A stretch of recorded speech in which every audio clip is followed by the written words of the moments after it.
തദ്ദേശ തിരഞ്ഞെടുപ്പ് പ്രത്യേക പരിപാടി അങ്കത്തട്ട് നിങ്ങൾക്കായി സമർപ്പിക്കുന്നത് എവനാണോ ഇംഗ്ലണ്ടിൽ നിന്നൊന്ന് പുതിയ MD? നമ്മുടെ ബാർബർ ബാലന്റെ മകൻ വേഷം മാറി വന്നതാണോ?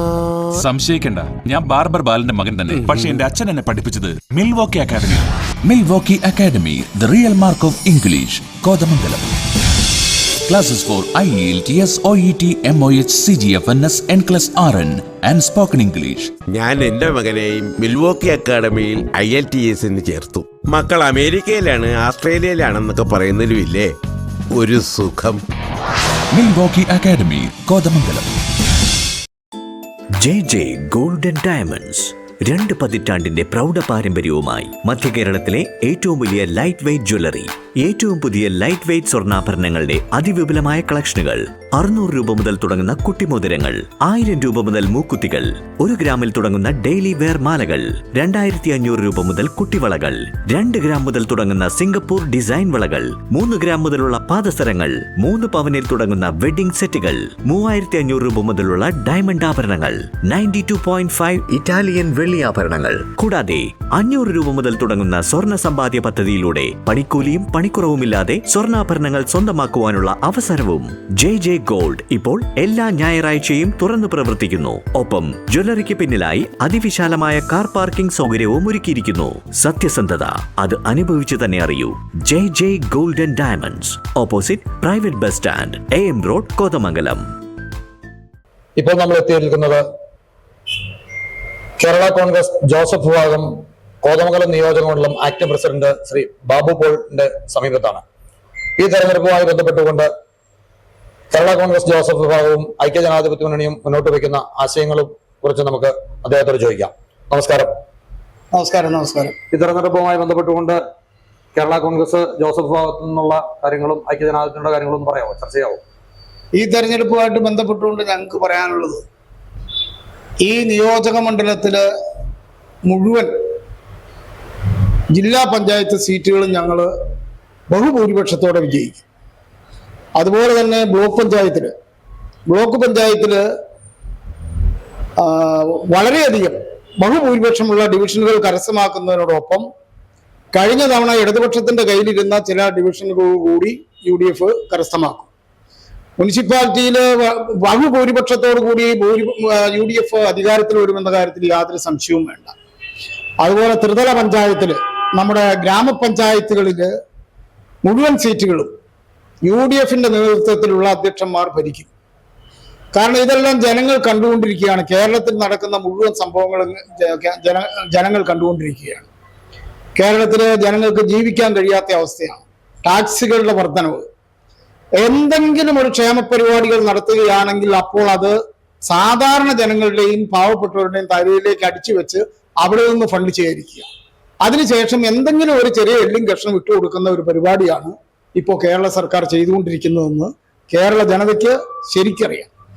ഇപ്പോൾ ഈ കാണിക്കുന്ന ക്ഷേമ പെൻഷന്റെ പരിപാടി, അത് കേരളത്തില് ഈ ജനങ്ങളെ, വോട്ടർമാർ എന്ന് പറയുന്ന നായ്ക്കളെ കൂട്ടിൽ കയറ്റാനായിട്ട് എല്ലും കഷ്ണം കാണിക്കും പോലെ കേരളത്തിലെ ജനങ്ങളോട് കാണിക്കുന്ന ഏറ്റവും വലിയ വഞ്ചനയാണ്. ഈ തെരഞ്ഞെടുപ്പ് കഴിഞ്ഞു കഴിയുമ്പോൾ ഈ ക്ഷേമ പദ്ധതികളൊന്നും ഉണ്ടാകില്ല എന്നുള്ളത് കഴിഞ്ഞ കാലങ്ങളിലുള്ള അനുഭവത്തിൽ നമുക്കറിയാം. അതുകൊണ്ട് യാതൊരു സംശയവും വേണ്ട, ഈ തവണ ജനങ്ങൾ ഒറ്റക്കെട്ടായി തീരുമാനമെടുത്തിരിക്കുകയാണ് ഇവിടെ ഐക്യജനാധിപത്യ മുന്നണി അധികാരത്തിൽ വരണമെന്ന്. കാരണം ഈ നമ്മുടെ ദൈവങ്ങളുടെ സ്വർണം പോലും കക്കുന്ന, അതും ജയിലിൽ പോകുന്ന ആരൊക്കെയാ?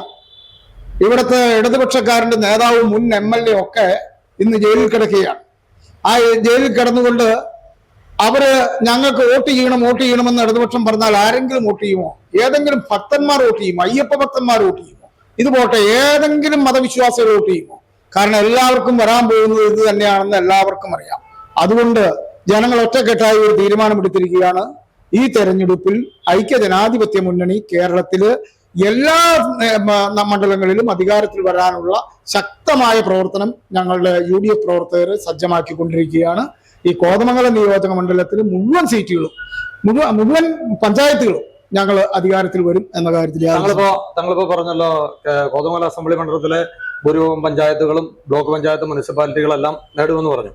ഒരു കാര്യം ചോദിക്കട്ടെ, മിക്ക വാർഡുകളിലും അല്ലെങ്കിൽ നിരവധി പഞ്ചായത്തുകളിലെ പല വാർഡുകളിലും ഐക്യജനാധിപത്യ മുന്നണിയില് നിരവധി റിബൽ സ്ഥാനാർത്ഥികള് വന്നിരിക്കുന്നതിനെ ഏത് രീതിയിലാണ് കാണുന്നത്? പല ഘടകകക്ഷികളുടെയും സീറ്റുകളിൽ പ്രധാനപ്പെട്ട കക്ഷിയുടെയും അല്ലെങ്കിൽ കോൺഗ്രസിന്റെ തന്നെ കോൺഗ്രസിന്റെ പ്രധാന സ്ഥാനാർത്ഥികൾ മത്സരിക്കുന്ന സ്ഥലങ്ങളിൽ റിബൽ സ്ഥാനാർത്ഥികൾ ഉണ്ടായിരിക്കുന്നത് എങ്ങനെ കാണുന്നു? അതിനൊന്നും യാതൊരു പ്രാധാന്യമില്ല. കാരണം അതൊക്കെ കോൺഗ്രസ് നേതാക്കളും UDF നേതാക്കളും പറഞ്ഞു കഴിഞ്ഞു. പിൻവലിക്കേണ്ട സമയം കഴിഞ്ഞാൽ പിന്നെ നിൽക്കുന്നവൻ ആരും കോൺഗ്രസ്സുകാരനല്ല. അവർക്കൊന്നും ആരും വോട്ട് ചെയ്യില്ല. റിബൽ സ്ഥാനാർത്ഥികളൊന്നും ആരും വഹിക്കില്ല. അതിനകത്ത് യാതൊരു തർക്കവും വേണ്ട. അത് തന്നെയല്ല, ഈ കഴിഞ്ഞ കാലഘട്ടങ്ങളെ വെച്ച് നോക്കുമ്പോൾ ഈ തവണ റിബൽ സ്ഥാനാർത്ഥികൾ വളരെ കുറവാണ്.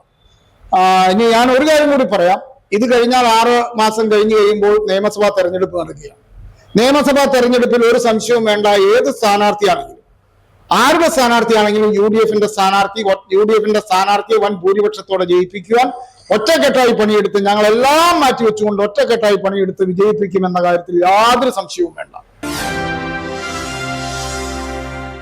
വാദികൾ പെരുകിക്കൊണ്ടിരിക്കുക നാട്ടില്. ഈ നാട്ടിൽ നല്ല കേരളം ഒട്ടാകെ BJP കേന്ദ്രത്തിൽ അധികാരത്തിലുള്ളത് കൊണ്ട് മാത്രമാണ് ഇവരിവിടെ ഒതുങ്ങി നിൽക്കണേ. ഈ റിക്രൂട്ട്മെന്റ് നടക്കുന്നതെല്ലാം ഈ കേരളത്തിലെ CPM-ന്റെ കയ്യിൽ നിന്നാണ്. മനസ്സിലായോ? ഏത് കൊച്ചു പിള്ളേർക്കും അറിയാം ഇവിടെ തീവ്രവാദികൾ വളർന്നു വന്നത് ഈ കേരളത്തിൽ നിന്നാണ്. കേരളത്തിലാണ് അതിന്റെ റിക്രൂട്ട്മെന്റ് നടക്കുന്നത്. അതുകൊണ്ട് ഇവിടെ BJP അധികാരത്തിൽ വന്നേ പറ്റൂ. ഇന്നോ നാളെയോ വന്നില്ലെങ്കിലും 2030 ഗ്യാരണ്ടി ആയിട്ടും കേരളം ഭരിച്ചിരിക്കും BJP. ആർക്കൊക്കെ ഏത് മുന്നണിക്കൊക്കെ സാധ്യത എന്ന് പറയാൻ പറ്റും?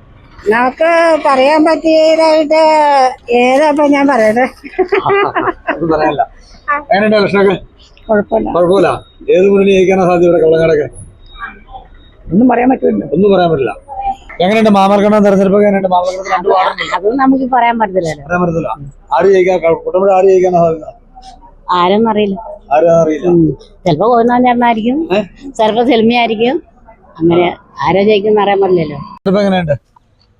എനിക്കറിയില്ല കേട്ടോ. എന്നോട് വേറെ വോട്ട് എവിടെയാ? വോട്ട് ഇവിടെ തന്നെ. അപ്പൊ വോട്ട് ചെയ്യുന്നില്ലേ? വോട്ട് ചെയ്യുന്നുണ്ട്. വോട്ട് ചെയ്യുന്നുണ്ട്. എന്നാലും ഒന്നും അറിയില്ല. എന്നാലും ഒന്നും പറയാൻ പറ്റില്ല. ഒന്നും പറയാൻ സാധിക്കാറില്ല. എങ്ങനെയുണ്ട് ഇവിടെ തെരഞ്ഞെടുപ്പൊക്കെ? ഇവിടെ തെരഞ്ഞെടുപ്പ് അടിപൊളിയല്ലേ? അടിപൊളിയാണ്. പിന്നെ ഇഷ്ടംപോലെ സ്ഥാനാർത്ഥികളുണ്ട്. സ്ഥാനാർത്ഥികൾ എങ്ങനെയുണ്ട്? നല്ല സ്ഥാനാർത്ഥികളാണ്. സ്ഥാനാർത്ഥികള് ആവറേജ് കഴിവുള്ളവരാണ്. ഈ കൊളങ്ങാട് പഞ്ചായത്തിൽ ഏത് മുന്നണി അധികാരത്തിൽ വരുമെന്ന് പ്രതീക്ഷിക്കുന്നത്? LDF അധികാരത്തിൽ വരുമെന്നാണ് എന്റെ ഒരു കണക്കൂടൽ. എന്തുകൊണ്ടാണ് മുൻപുള്ള ഭരണത്തിന്റെ ഭരണത്തിന്റെ സംസ്ഥാന ഭരണമല്ല, ലോക്കൽ പാർട്ടികളില് ചില ഭരണ പരാജയങ്ങളൊക്കെ ഉണ്ട്. എങ്കിൽ തന്നെ അതിൽ മെച്ചപ്പെട്ടത് LDF ആണെന്നാണ് എന്റെ ഒരു കാൽക്കുലേഷൻ. എങ്ങനെയുണ്ട് നമ്മുടെ കൊളങ്ങാട് പഞ്ചായത്ത് തെരഞ്ഞെടുപ്പ്? എങ്ങനെയുണ്ട്? നല്ല അടിപൊളിയായിട്ട് പോകണം. എങ്ങനെയുണ്ട്? എന്നാലും ഒരു ചൂടും ചൂരും ഒക്കെ എങ്ങനെയുണ്ട്? നമ്മുടെ ശക്തമാണ്. കൊളങ്ങാട് പഞ്ചായത്തിൽ ഏത് മുന്നണി അധികാരത്തിൽ വരാനാണ് സാധ്യത? ഒന്നും പറയാൻ പറ്റില്ല. എന്നാലും പറയാൻ പറ്റില്ല. എവിടെ തലക്കോട് ഭാഗത്തൊക്കെ അങ്ങനെ ആരെ വരാനാ സാധ്യത? ആരാനും നമുക്ക് മുൻകൂട്ടി പറയാൻ പറ്റില്ല. ജനങ്ങളല്ലേ വിധിയെഴുതുന്നത്. ഏത് മുന്നണി അധികാരത്തിൽ വന്നാൽ ഈ നാട്ടിൽ നടത്തണമെന്ന് ആഗ്രഹിക്കുന്ന ഏതെങ്കിലും പ്രവർത്തനങ്ങൾ, വികസന പ്രവർത്തനങ്ങൾ എന്തെങ്കിലും ഉണ്ടോ? നമുക്ക് അതിനെ കുറിച്ച് യാതൊരു ഐഡിയ ഇല്ല. എങ്ങനെയുണ്ട് കൊളങ്ങാട് പഞ്ചായത്തിലെ തെരഞ്ഞെടുപ്പ് ചൂട്? കൊളങ്ങാട് പഞ്ചായത്തില് തെരഞ്ഞെടുപ്പ് അങ്ങോട്ടും ഇങ്ങോട്ടും ഈ സ്ത്രീപക്ഷം ആയതുകൊണ്ടും ഹരിജനങ്ങളുടെ വാർഡായതുകൊണ്ട് ചൂടുകൾ വളരെ കുറവാണ്. എന്നാലും LDF-നാണ് സാധ്യത. ഭരണം കൊളങ്ങാട് പഞ്ചായത്ത് ഭരണം LDF പിടിക്കുന്നതാണ് എന്റെ ഒരു കാൽക്കുലേഷൻ. എങ്ങനെ ചൂട് പിടിച്ച് വന്നു. എങ്ങനെയുണ്ട് തെരഞ്ഞെടുപ്പ് കൊളങ്ങാട് പഞ്ചായത്ത്? തെരഞ്ഞെടുപ്പ് ദർശനം ചെയ്യുന്ന ആര് കാൻഡിഡേറ്റ് ആണോ നിൽക്കുന്നത് അവർക്ക് വോട്ട് ഇതിലാണ് നമ്മുടെ തീരുമാനം. ഏതെങ്കിലും ഈ പ്രദേശത്ത് ഇവിടെ ഈ തലക്കോട് പ്രദേശത്തൊക്കെ എന്തെങ്കിലും വികസന പ്രവർത്തനങ്ങൾ പ്രത്യേകിച്ച് നടക്കാനുണ്ടോ? ഈ വരുന്ന ഭരണസമിതി നടത്താനുണ്ടോ? നിങ്ങൾ റോഡിന് വികസനം മാത്രമാണ് നിൽക്കുന്നത്. അത് LDF ചെയ്തിട്ടേക്കുന്നതിന്റെ ഒരു കരുതലായിട്ട് LDF-നാണ് മുൻതൂക്കം. നമ്മുടെ ഈ ഗ്രാമപഞ്ചായത്തുകളിൽ ഞങ്ങൾക്ക് എക്സസൈസുകൾ ചെയ്യാൻ പാകത്തിനുള്ള പ്രായപൂർത്തിയുള്ള ആളുകൾ അങ്ങനെയുള്ളവർക്ക് എക്സസൈസ് കാര്യങ്ങൾ ചെയ്യാൻ പാകത്തിനുള്ള ഒരു പരിപാടികളും ഇവിടെ ഒരു നേതാക്കന്മാരും ഇതുവരെ കൊളങ്ങാട് തുടങ്ങിയ ഓപ്പൺ ജിം പോലെയുള്ള ജിമ്മുകൾ അതുപോലുള്ള കാര്യങ്ങളൊന്നും ഇവിടെ ഒരു നേതാക്കന്മാരും ചെയ്തിട്ടില്ല. അങ്ങനെയൊക്കെ ഏതെങ്കിലും നല്ലൊരു സുഹൃത്തിന് നല്ല ചങ്കുകളിലൂടെ വരുവാണെങ്കിൽ അതൊക്കെ ചെയ്ത് കിട്ടുന്നത് എന്റെ മനസ്സിലൊരു ആഗ്രഹമുണ്ടാണ്. ഇവിടെ കൊളങ്ങാട് ഏത് മുന്നണി ഭരിക്കുന്നോ തോന്നണേ? LDF ആണോ UDF ആണോ? കൊളങ്ങാട് എന്റെ അഭിപ്രായം പറഞ്ഞു കഴിഞ്ഞാൽ LDF-നെ ഭരണം കിട്ടാൻ സാധ്യത. എന്താ കാരണം? അവര് ഒരു പഞ്ചായത്ത് ഭരിച്ച് മുടിച്ചു കളഞ്ഞ ഒരു ടീമാണ് UDF-കാര്. അതുകൊണ്ടാണ്. പ്രത്യേകിച്ചൊന്നും പറയാനില്ല. എനിക്ക് പഞ്ചായത്ത് ആര് ഭരിച്ചാലും ഭരിച്ചില്ലെങ്കിൽ നമ്മുടെ ഈ നാട്ടിലൊന്നുമല്ല, നാട്ടിലാണ്. എനിക്ക് ആര് ഭരിച്ചാലും എനിക്ക് പറയാനൊന്നുമില്ല. എനിക്കൊരു ലോൺ കിട്ടിയ പേരമാണ് നട്ട്. അതായത് അന്ന് 40,000 രൂപയാണ് ഈ ലോൺ കിട്ടുന്ന സമയത്ത്. അതായത് 20 വർഷങ്ങളായിട്ടുണ്ട്. ഇതുവരെ ഒരു പാച്ച് വർക്ക് ഒരു 10 രൂപ നമുക്ക് ആരും ഈ പഞ്ചായത്ത് ഏത് വാർഡിലാണ് താമസിക്കുന്നത്? 13-ാം വാർഡ്. എങ്ങനെയുണ്ട് തെരഞ്ഞെടുപ്പ് മൊത്തത്തില്? ഒന്നും പറയാൻ പറ്റില്ല. ഒന്നും പറയാൻ പറ്റില്ല. കവളങ്ങാട് ഏത് മുന്നണി ഭരിക്കാനാ സാധ്യത? ഒന്നും കുഴപ്പമില്ല. ഒന്നും പറയാൻ പറ്റില്ല. എങ്ങനെയുണ്ട് തെരഞ്ഞെടുപ്പൊക്കെ കവളങ്ങാട്? ഇവിടെ പുത്തൻകുരിശ് മേഖലയൊക്കെ എങ്ങനെയുണ്ട് തെരഞ്ഞെടുപ്പ് ചൂട്? ഇവിടെ ഏറി വരുന്നേ ഉള്ളൂ. അത് വരുന്നേ ഉള്ളൂ. ഏത് മുന്നണി കവളങ്ങാട് പഞ്ചായത്ത് ഭരിക്കാനാ സാധ്യത എന്റെ അഭിപ്രായത്തില്? എന്റെ അഭിപ്രായത്തിൽ നമുക്ക് കോതമംഗലം നഗരസഭയിലെ തെരഞ്ഞെടുപ്പ് എങ്ങനെയുണ്ട്? തെരഞ്ഞെടുപ്പ് കുഴപ്പമില്ലാണ്ട് പോണു. നല്ല ചൂടുണ്ടോ അതോ?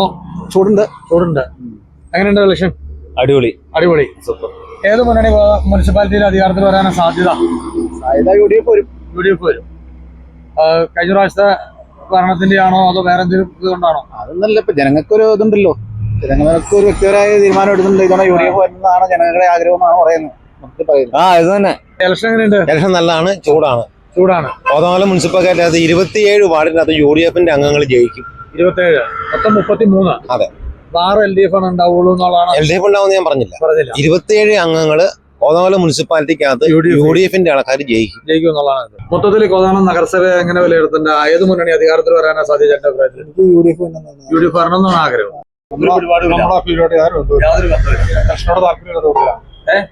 താല്പര്യമില്ലാത്ത വോട്ട് ചെയ്യില്ല. അതെന്താ നമ്മുടെ സമാധാന താല്പര്യമില്ല? രാഷ്ട്രീയത്തോടുള്ള എതിർപ്പാണോ? മൊത്തത്തിലുള്ള എതിർപ്പ്. കുഴപ്പമില്ലാണ്ട് പോകുന്നു. സ്ഥാനാർത്ഥികളൊക്കെ എങ്ങനെയുണ്ട്? സ്ഥാനാർത്ഥികളെല്ലാം അടിപൊളിയാണ്. കോതമംഗലം നഗരസഭയിൽ ഏത് മുന്നണി അധികാരത്തിൽ വരാനാണ് സാധ്യത? ഇതിപ്പോ നമുക്ക് അങ്ങനെ പ്രവചിക്കാൻ പറ്റില്ല. നമ്മുടെ കോൺഗ്രസ് കൂടെ അധികാരത്തിൽ വരും എന്നുള്ള പ്രതീക്ഷയാണ് ഞങ്ങളൊക്കെ നിൽക്കുന്നത്. മേഖലയൊക്കെ അങ്ങനെയുള്ള അങ്ങനെയാ ഞങ്ങൾ അങ്ങനെ പ്രതീക്ഷയാണ്. ഞങ്ങൾക്ക് ഒരു മാറ്റം പ്രതീക്ഷിക്കുന്നുണ്ട്. പുതുപ്പാടി മേലത്തെ ഇവിടെ അടുത്ത 2-3 വാർഡൊക്കെ എല്ലാം UDF-ന് അനുകൂലമായിട്ടുള്ളത് ആണ്. മുനിസിപ്പൽ ഭരണം ആർക്ക് വരാനാണ് സാധ്യത? UDF-ന് വരാനുള്ള സാധ്യതയുണ്ട്. അതെന്തുകൊണ്ടാണ്? പഴയ ഭരണത്തിന്റെ ആണോ അതോ? ഭരണത്തിന്റെ ആണ്. പിന്നെ ഒരു മുനിസിപ്പാലിറ്റിയിൽ ഒരു ചെയർമാൻ ഇല്ലായിരുന്നല്ലോ. കാര്യം സുഖമില്ലായിരുന്നു എന്നാണ് ശരിയാണ്. അവിടെ ഒരു നാവലില്ലായിരുന്നു. അതുകൊണ്ട് ഇപ്പൊ നമ്മള് ചുമ്മാ ഇതിലെ പള്ളിപ്പടി റോഡിയുടെ പോയാൽ മതി, ചെറുതൊഴിക്ക് പോയാൽ മതി. ആ വഴി കണ്ടാൽ മനസ്സിലാവും എന്താണ് അവസ്ഥ. അപ്പൊ ഈ ചെയർമാൻ ഇല്ലെങ്കിൽ വൈസ് ചെയർമാൻ ചാർജ് ഉണ്ടല്ലോ. വൈസ് ചെയർമാൻ ഒരു പോസ്റ്റായിട്ട് നിൽക്കുന്നുണ്ടാകുള്ളൂ. JJ ഗോൾഡൻ ഡയമണ്ട്സ് 2 പതിറ്റാണ്ടിന്റെ പ്രൗഢ പാരമ്പര്യവുമായി മധ്യ കേരളത്തിലെ ഏറ്റവും വലിയ ലൈറ്റ് വെയ്റ്റ് ജ്വല്ലറി. ഏറ്റവും പുതിയ ലൈറ്റ് വെയ്റ്റ് സ്വർണ്ണാഭരണങ്ങളുടെ അതിവിപുലമായ കളക്ഷനുകൾ. 600 രൂപ മുതൽ തുടങ്ങുന്ന കുട്ടിമോതിരങ്ങൾ, 1000 രൂപ മുതൽ മൂക്കുത്തികൾ, 1 ഗ്രാമിൽ തുടങ്ങുന്ന ഡെയിലി വെയർ മാലകൾ, 2500 രൂപ മുതൽ കുട്ടിവളകൾ, 2 ഗ്രാം മുതൽ തുടങ്ങുന്ന സിംഗപ്പൂർ ഡിസൈൻ വളകൾ, 3 ഗ്രാം മുതലുള്ള പാദസരങ്ങൾ, 3 പവനിൽ തുടങ്ങുന്ന വെഡിംഗ് സെറ്റുകൾ, 3500 രൂപ മുതലുള്ള ഡയമണ്ട് ആഭരണങ്ങൾ, 92.5 ഇറ്റാലിയൻ വെള്ളിയാഭരണങ്ങൾ, കൂടാതെ 500 രൂപ മുതൽ തുടങ്ങുന്ന സ്വർണ്ണ സമ്പാദ്യ പദ്ധതിയിലൂടെ പണിക്കൂലിയും പണിക്കുറവുമില്ലാതെ സ്വർണ്ണാഭരണങ്ങൾ സ്വന്തമാക്കുവാനുള്ള അവസരവും. JJ ഗോൾഡ് ഇപ്പോൾ എല്ലാ ഞായറാഴ്ചയും തുറന്നു പ്രവർത്തിക്കുന്നു. ഒപ്പം ജ്വല്ലറിക്ക് പിന്നിലായി അതിവിശാലമായ കാർ പാർക്കിംഗ് സൗകര്യവും ഒരുക്കിയിരിക്കുന്നു. സത്യസന്ധത അത് അനുഭവിച്ചു തന്നെ അറിയൂ. JJ golden diamonds, opposite private bus stand, AM road, Kothamangalam. എവനാണോ ഇംഗ്ലണ്ടിൽ നിന്നൊന്ന് പുതിയ MD? നമ്മുടെ ബാർബർ ബാലന്റെ മകൻ വേഷം മാറി വന്നതാണോ? സംശയിക്കണ്ട, ഞാൻ ബാർബർ ബാലന്റെ മകൻ തന്നെ. പക്ഷെ എന്റെ അച്ഛൻ എന്നെ പഠിപ്പിച്ചത് Milwaukee academy. Milwaukee academy, the real mark of English, Kothamangalam. Classes for IELTS, OET, MOH, CGFNS, NCLEX RN and Spoken English. ഞാൻ എന്റെ മകനെയും മിൽവോക്കി അക്കാഡമിയിൽ IELTS ചേർത്തു. മക്കൾ അമേരിക്കയിലാണ്, ഓസ്ട്രേലിയയിലാണെന്നൊക്കെ പറയുന്നതിലുമില്ലേ ഒരു സുഖം. Milwaukee academy, Kothamangalam.